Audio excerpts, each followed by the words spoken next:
Welcome back to the Kacee Show. This is episode 65. We're here with Roleigh Martin for his second appearance on the program. And he's got some really breaking news to tell here because this is something that most people don't really talk about. We have not only the 2024 election that's, 11 days from now? We've got the 1876 election we're going to revisit and talk about how Roleigh found something that most people would find really surprising and could possibly change history or everything we know about history. It's the Kacee Allen Show.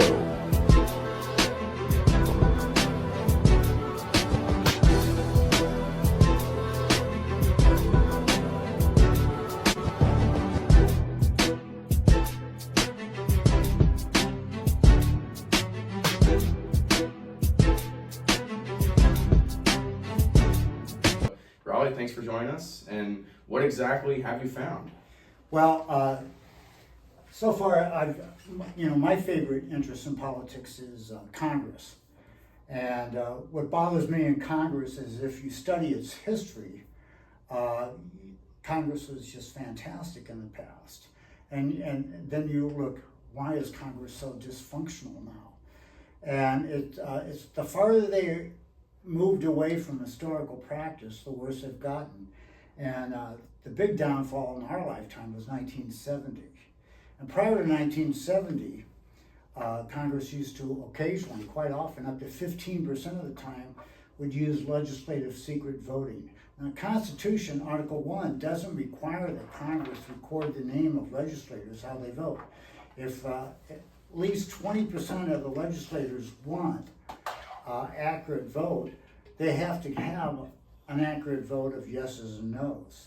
But there's no requirement to log the name of who did the yes and who did the no. And the advantage of legislative secret voting is that if you're being coerced to vote or else, threatened, or if you're trying to sell your vote, if legislative secret voting is going on, you can't sell your vote because there's no way to prove how you voted unless it's 100% one way. Obviously, you can prove how you voted then, but otherwise you can't.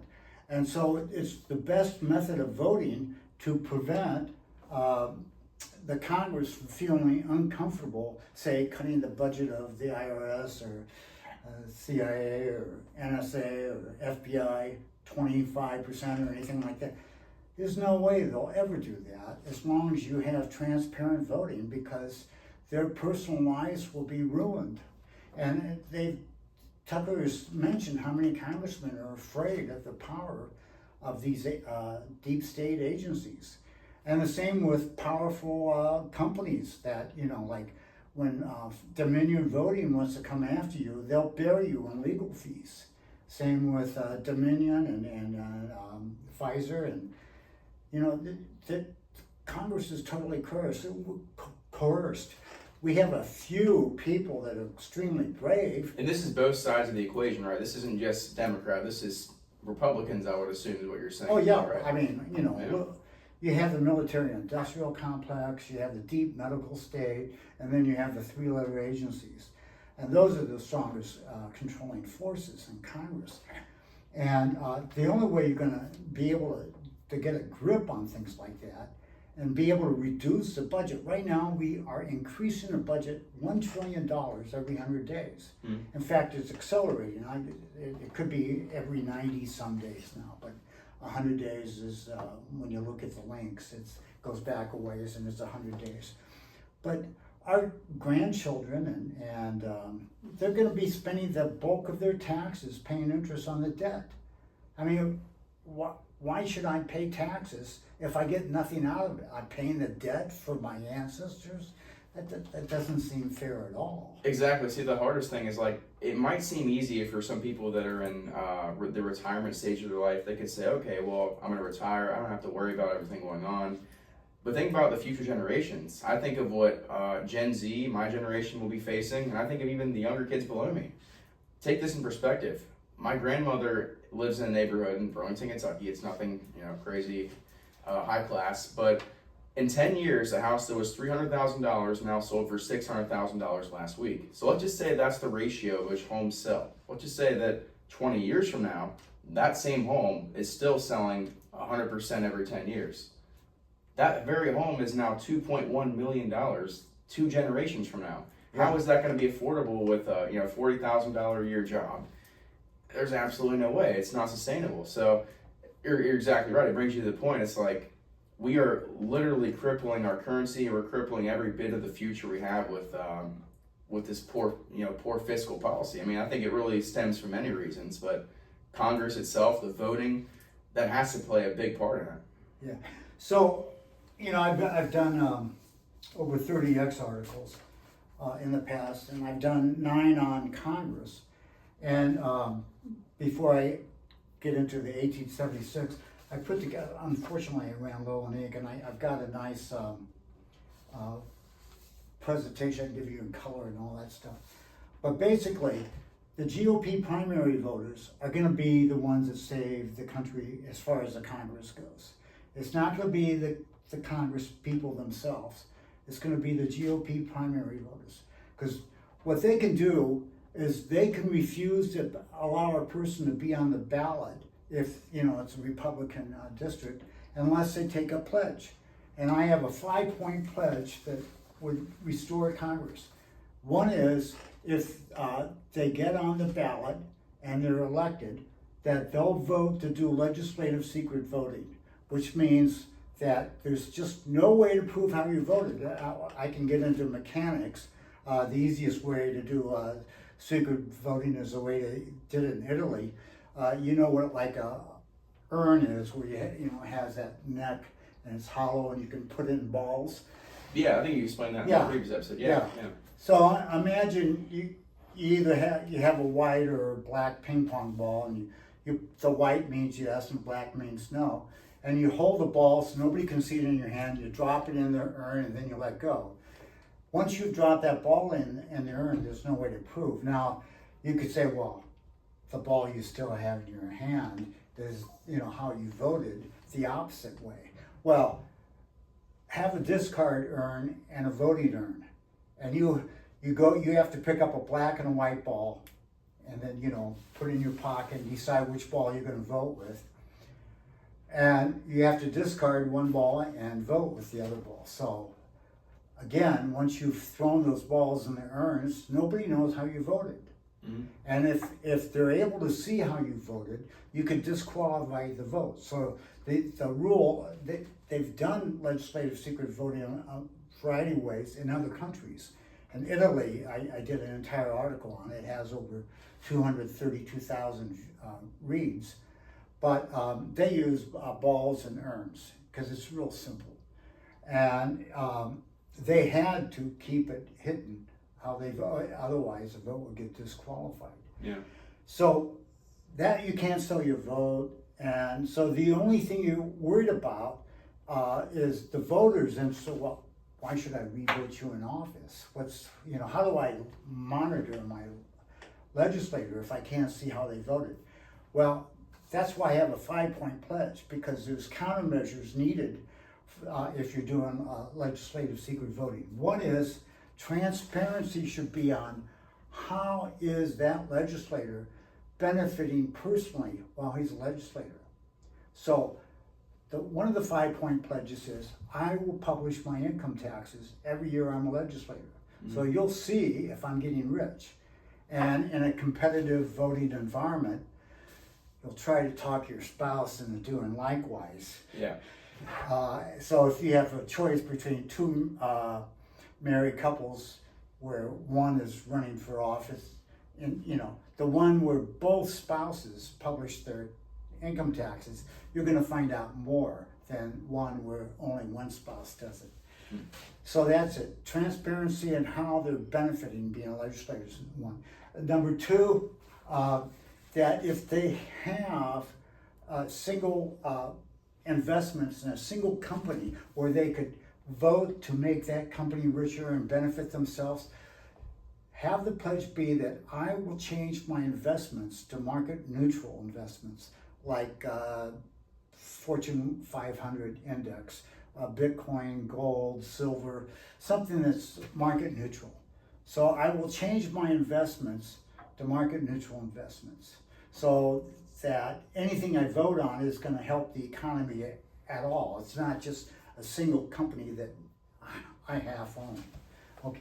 The other one is take away the temptation for the legislator to sell out his country. And right now, legislators, they don't make enough money to have a house in the Capitol as well as back home. They get $175,000. So for a one-time vote, double their salary just once, and then do an annual adjustment equal to the cost of living for Social Security. But get their income up to $350,000 because it's expensive in DC, and you do want to have good. You want the legislators to focus on helping the country win. So double their salary once, and then the last one is give them an incentive to really do a good job, and that is split a reduction in the national debt. Whatever the reduction in the national debt is over a 1-year period, which last happened in 1957. We haven't had a reduction in national debt since 1957. Mm-hmm. So when they do a new budget for the new year, compare what that debt is on that day to a year ago when they passed the previous budget. And if there's a reduction, let's say they reduce the national debt 3%, divide that reduction by 10,000 and split it across all 535 legislators. A 3% reduction gives each legislator a $194,000 bonus. That's a one-time thing. They have to reduce the debt again the next year to get another bonus. So at that point, you'd be getting close to $500,000 being a legislator. There's no temptation at that point to sell out to other countries. And you could still do speeches, you could still do books, you could still be a millionaire as a legislator, but you don't have to sell out the country like Pelosi and these other people have done by favoring military-industrial complex. And if we reduce the national debt, say 3% every year, wow, the economy would just take off like mad. It would be incredible. Because the only way you can reduce the debt like that, you come up with different funding mechanisms. And I have several articles on different funding mechanisms. But we also reduce the size of the government. I mean, you get someone like Elon Musk to look over things. He's able to do SpaceX for about 5% of the cost of any of his competitors.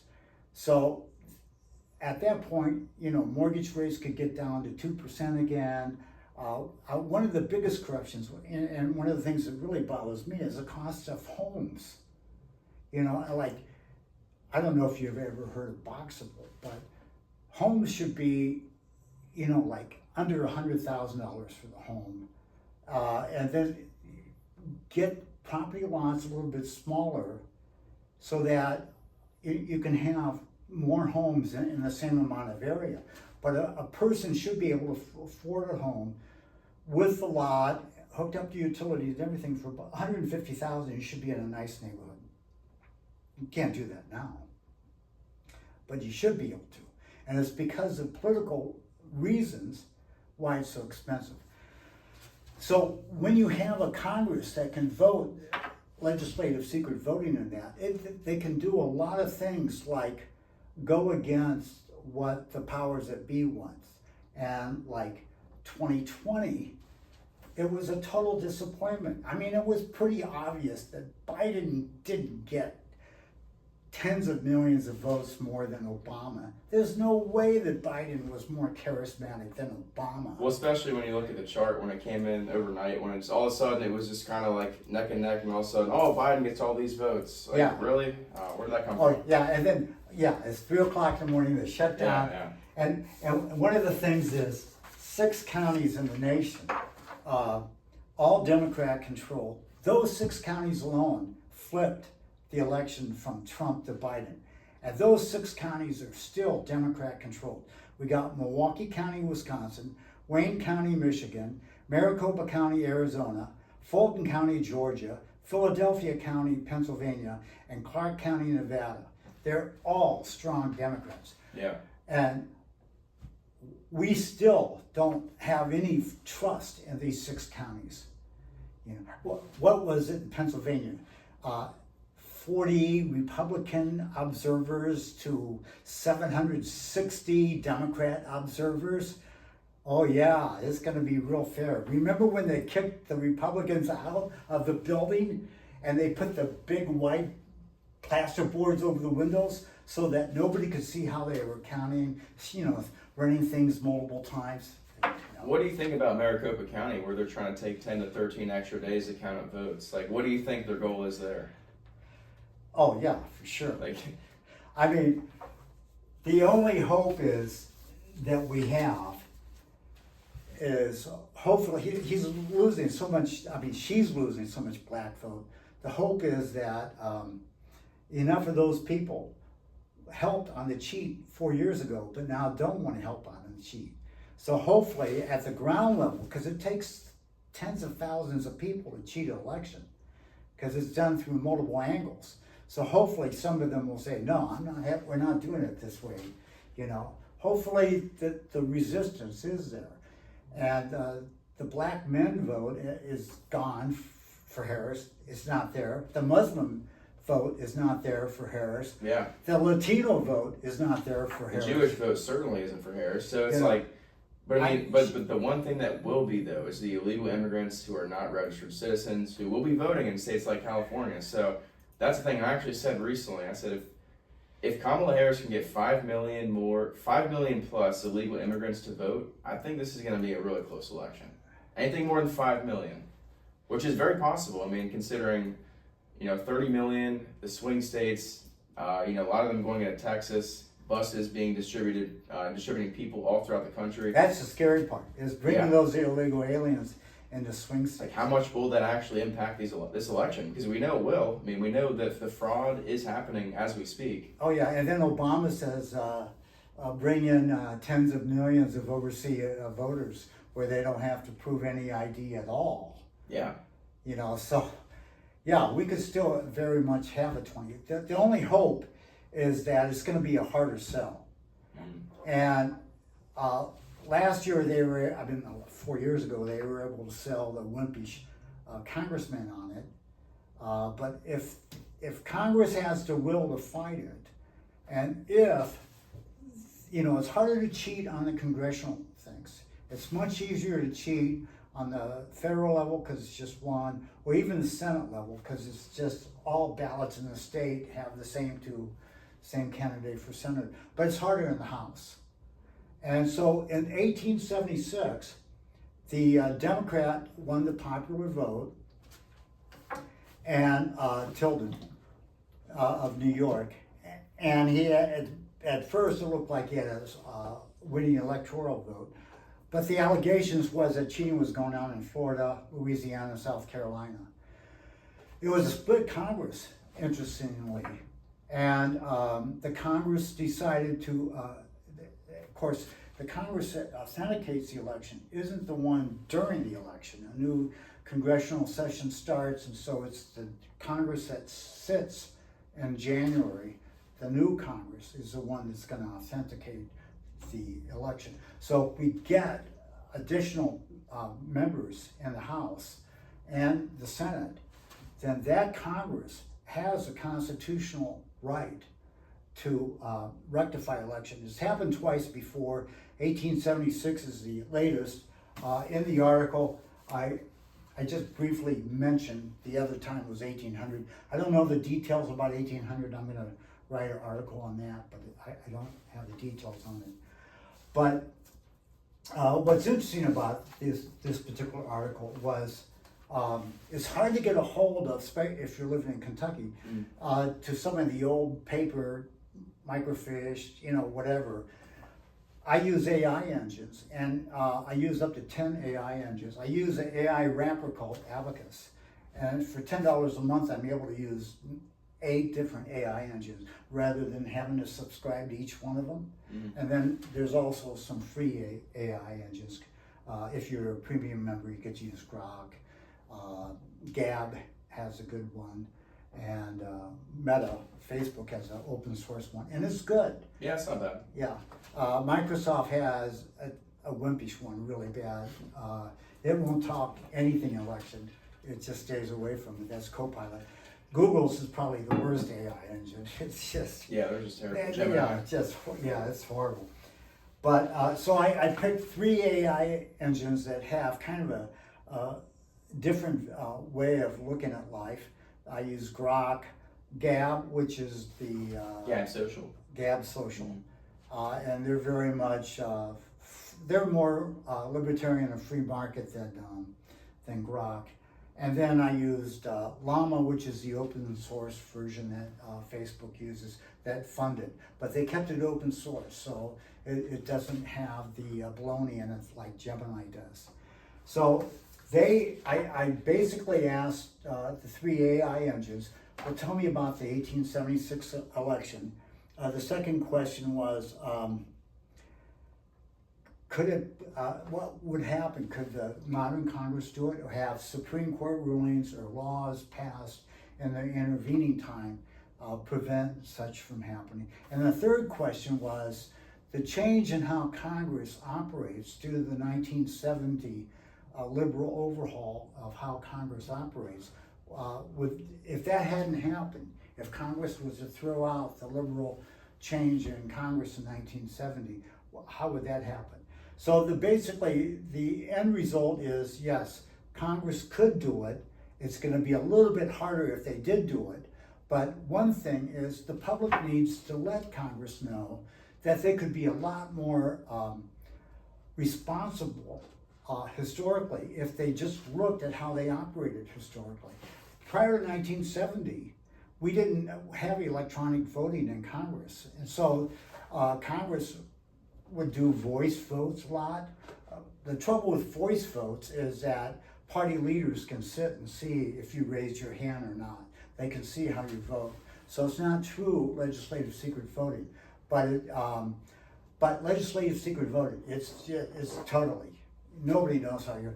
The committees used to hold votes inside committee rooms and legislative secret voting, and the committee chairman didn't even know how his own members of his own party voted.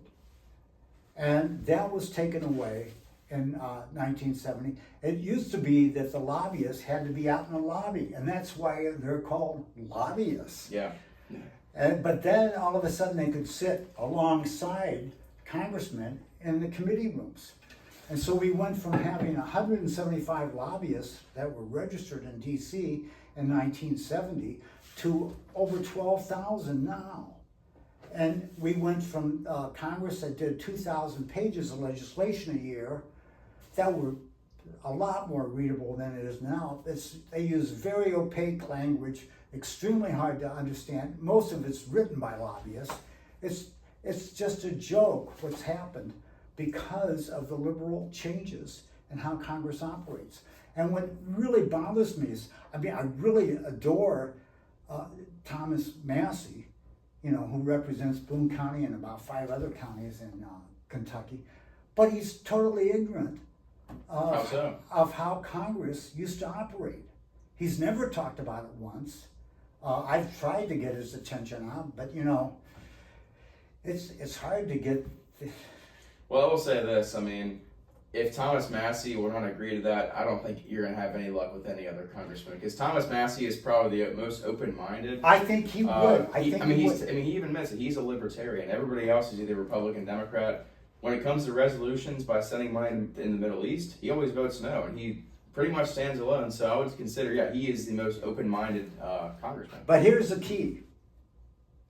Congressmen do want to have a reputation, that they want to get their vote again and again and again by their reputation.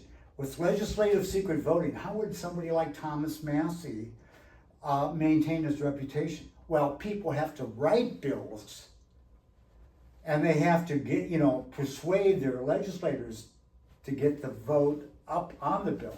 So you're still going to have bill legislation by name, okay? And you're still going to have people giving speeches, persuading their fellow legislators how they vote. So you can still have powerful speeches. You can still, it used to be called tweet, Yeah. and now it's an ex post. So there's still that way.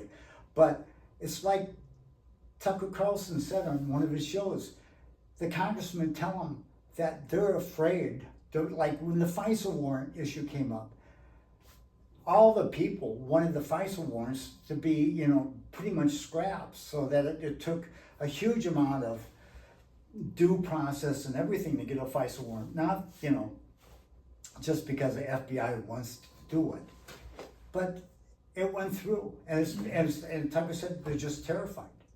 Yeah. But if they could vote secretly, it'd be no problem. And if they can split that budget surplus, just 1/10,000th of it, which is peanuts, you know, if you can have each of the legislator get $500,000 by doing that in the salary, you know, first of all, right now, if someone doesn't run against an incumbent legislator, at the primary level, their name is not on the ballot. You don't get to vote against somebody unless somebody runs. So in every district, it's important that someone gets up there and says, hey, I'll take the pledge, you know. And so that forces the incumbent to come and speak to the primary voters. If the primary voters are unified on a 5-point pledge, then you don't get on the ballot unless you take that pledge. And then if you don't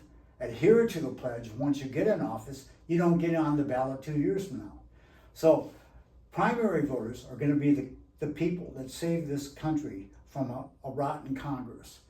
And they don't care about, you know, name recognition and stuff like that. They just want to have a functioning Congress represent their district. So that's where the power is right now. And we haven't had a political movement that focuses on the power of primary voters. We've all been focused, since I've been alive on it, is personalities. Get the rhinos out. Mm-hmm. Vote for me for my campaign reason, whatever. Oh yeah, he's a real patriot and all that stuff. Then they get in office and then they get blackmailed or whatever, you know, phony charges or whatever, and then they do whatever the puppet masters want.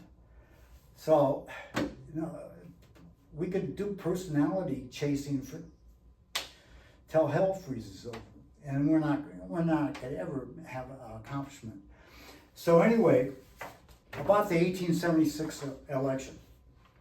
So they had this contest, and they decided to create a 15-member congressional committee, and they had 5 Democrats, 5 Republicans,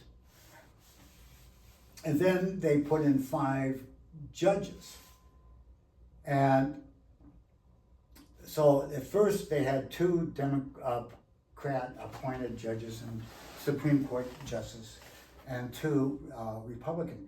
And they were going to go with an independent party Supreme Court justice.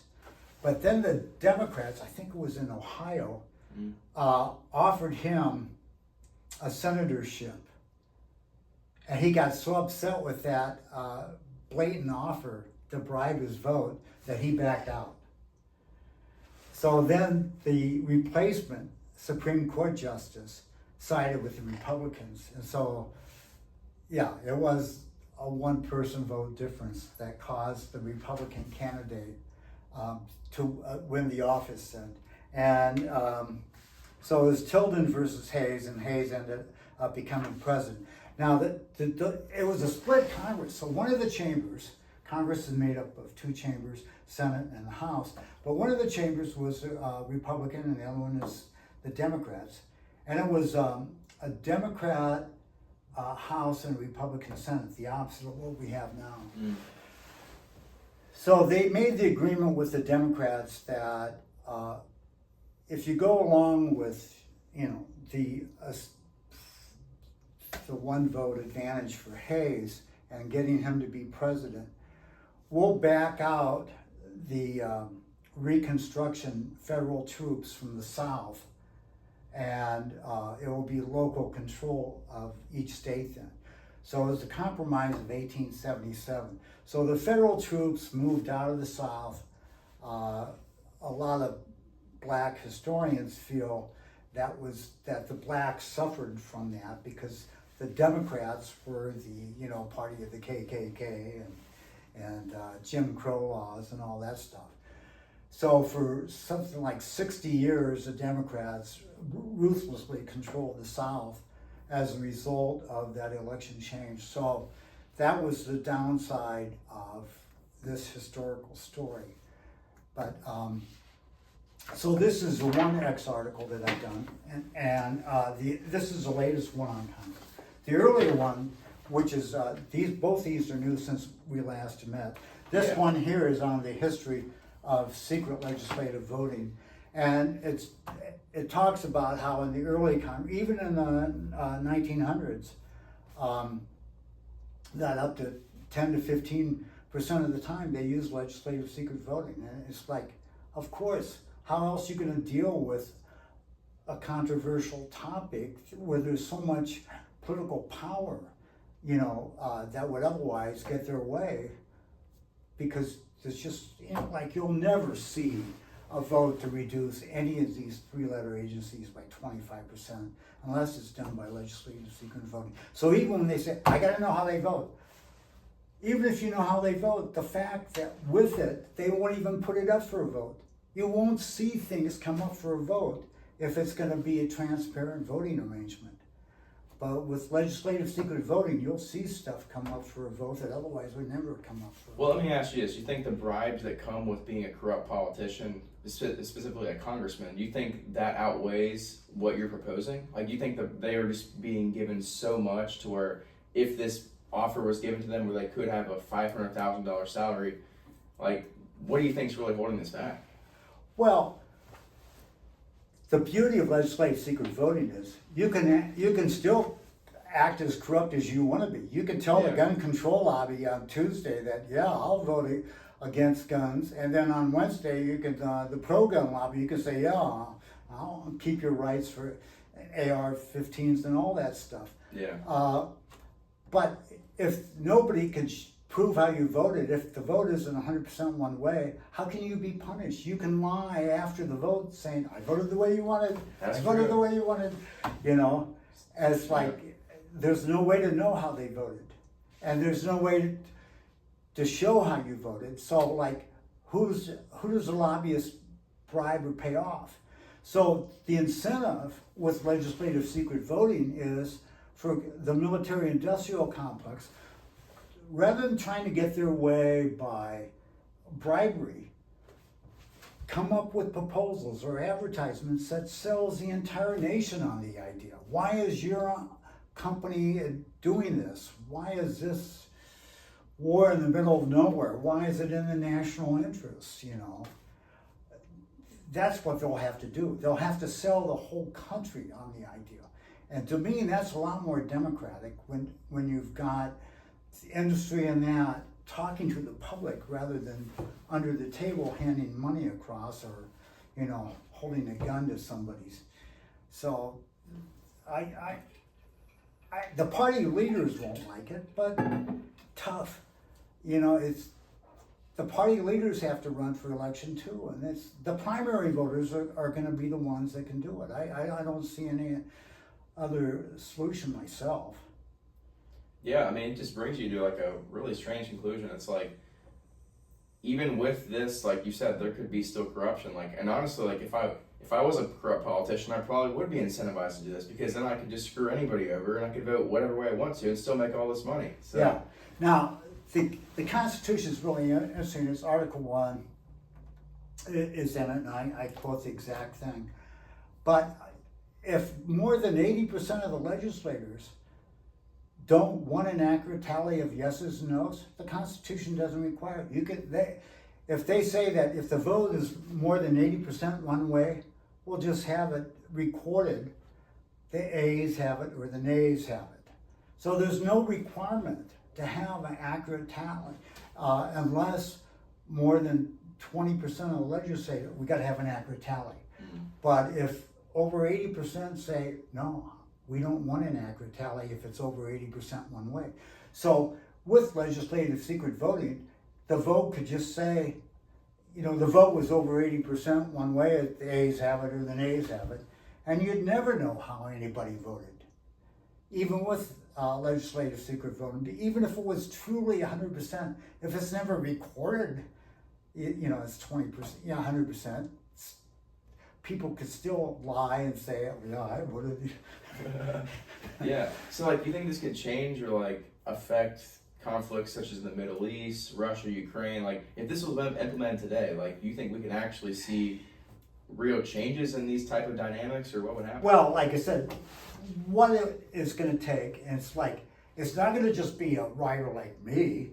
It's going to have to be a movement. Like, we have to be able to convince all the primary voters. So it's going to take hundreds of people with this message to get it across. And it's like, I admit I'm a nobody. I was a database programmer up until the fall of 23. I read it as a hobby, and I still read it as a hobby. And I've written. I mean, my biggest writing career was on the year 2000 problem. I made about 25 grand writing on that. But we need people like Representative Massey and Tucker and Charlie Kirk and Robert F. Kennedy. If they were pushing this, we could get some headway. If Elon Musk could, I think he would love the idea, but.